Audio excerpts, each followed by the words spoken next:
திமுகவுக்கு கடைசி நேரத்தில் வந்த சிக்கல். அக்கா கனிமொழியே வந்தாலும் முடியாதாமே.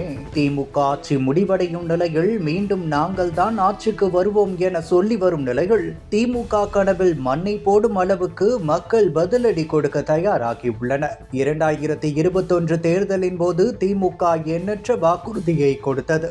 அதெல்லாம் நிறைவேற்றப்படும் என்றே மக்கள் எண்ணிய நிலையில் தற்போது வரை முழுமையாக ஒரு வாக்குறுதி கூட கொடுக்கவில்லை. இளைஞர்களின் வாக்குகளை கவர திமுக நீட் தேர்வு ரத்து செய்யப்படும், கல்வி கடன் தள்ளுபடி, அரசு பள்ளி மாணவர்களுக்கு இடஒதுக்கீடு, இலவச லேப்டாப் என மாணவர்களுக்கு வாக்குறுதியை அள்ளி கொடுத்தது. மகளிர் வாக்குகளை கவருவதற்கு திருமண உதவித்தொகை உயர்வு, 35 வயதுக்கு மேல் இருப்பவர்களுக்கு வேலை வாய்ப்பு, சுய உதவி குழுக்களுக்கு வட்டியில்லா கடன் என வாரி கொடுத்தது. விவசாயிகளின் வாக்குகளை கவருவதற்கு விவசாய கடன் தள்ளுபடி, கரும்பு விலை உயர்வு என அவர்களிடமும் வாக்குறுதியை அள்ளி கொடுத்தது. முதியோர்களுக்கு ஓய்வூதியம் உயர்த்தப்படும், இலவச பேருந்து பயணம் என அனைத்து தரப்பு வாக்காளர்களையும் கவருவதற்கு 500க்கும் மேற்பட்ட வாக்குறுதிகளை கொடுத்தது. பொது திட்டமாக மாவட்டத்திற்கு மருத்துவக் கல்லூரி, மெட்ரோ ரயில், பல நகரங்களில் அரசு சேவைகளுக்கு சட்டம் என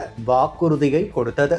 ஆனால் நிறைவேற்றியது என்று பார்த்தால் ஒன்னும் சொல்ற அளவுக்கு இல்ல. குறிப்பிட்ட வாக்குறுதி நடைமுறைக்கு கொண்டு வந்தது, ஆனால் முழுமையாக மக்களிடம் கொண்டு சேர்த்ததா என்று பார்த்தால் அதுவும் இல்ல. குறிப்பாக மகளிருக்கு மாதம் 1000 ரூபாய் என சொன்னது அது அனைத்து பெண்களுக்கும் சேரவில்லை என்றே கூறுகின்றனர். இப்படி வாக்குறுதிகள் எல்லாம் வெறும் அறிவிப்பாக உள்ளது. இப்படி இருக்கையில் இந்த முறை அனைத்து கட்சிகளும் முதற்கட்ட வாக்குறுதிகள் வெளியிட்டு வரும் நிலையில் திமுக தற்பொழுது வரை வாக்குறுதி வெளியிடாமல் உள்ளது. கடந்த முறை கனிமொழி டாஸ்மாக் கடை மூடப்படும் என்று பேசியதால் மக்கள் வாக்களித்தனர். ஆனால் இப்போது கனிமொழி தான் தேர்தல் அறிக்கையை தயாரித்து வருகிறார். அவர் என்னத்தான் பெண்களை கவருவது போல வாக்குறுதிகள் தயாரித்தாலும் அதெல்லாம் வேலைக்காகாது. மக்கள் மீண்டும் ஏமாற மாட்டார்கள் என்றே கூறப்படுகிறது.